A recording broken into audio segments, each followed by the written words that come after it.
very quick video to show you how to measure the distance on a map. The reason we're doing this is so that you can then accurately judge how long it will take you to get from one place to another. To do this, it's dead simple. What we're going to use is a piece of paper, pencil and the map itself. So on this route, I'm going to imagine the leg starts here at Bleak Hills, it comes up this path, up here, right the way along this path onto this track, follow this right the way down until we get to this blue dot on the map, which is where the track crosses this fence line here.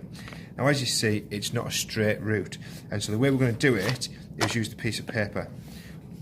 The way I do it is put a mark on the paper, that's your start point, and so I'm going to place that on Bleak Hills. Then all I'm going to do is put the tip of the pencil on, and then I can rotate the paper like that. And the reason I'm using a pencil is so that I don't mark the map.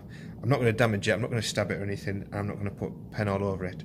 So then all I do is rotate it, so as you can see the path goes here to there. I'm just going to move the pencil along a little bit, and then I'm rotating it. And every time we run out of path, we just move the pencil, and that's the way we can then measure the distance.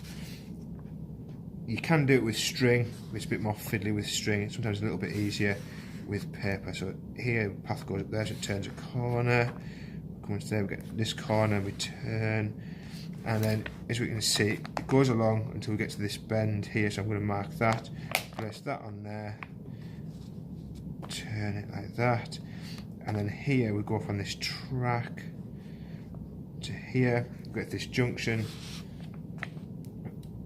It's not a technical way of doing it, but it is quite an effective way, as long as you're really careful, because a little slip you might add or take off 100 metres. If you do 2 or 3 of those, that can really affect how accurate it's going to be. Then what we do is, I've got to the end here, so I'm just going to mark that with a bigger line and make sure I've got that marked there with a big line. And then if this was the first leg, I would normally put a number 1 there, then do number 2.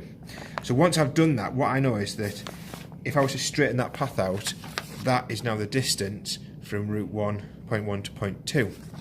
All I'm going to do is come down to the bottom here, to where we've got the scale, right at the bottom of the map.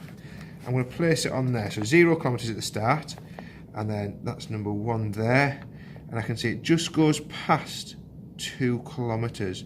So I'm putting that mark in there, and we've got 2 k's, so 2 point, and the way I'm going to measure that is I'm going to move it down here, and onto this bit here is our 100 metre length.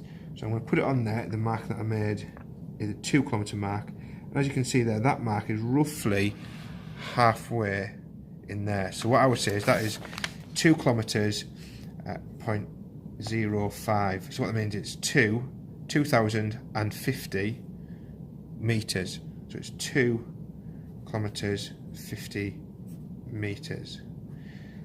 And then what we can do is we can work out how long it will take us to walk that route.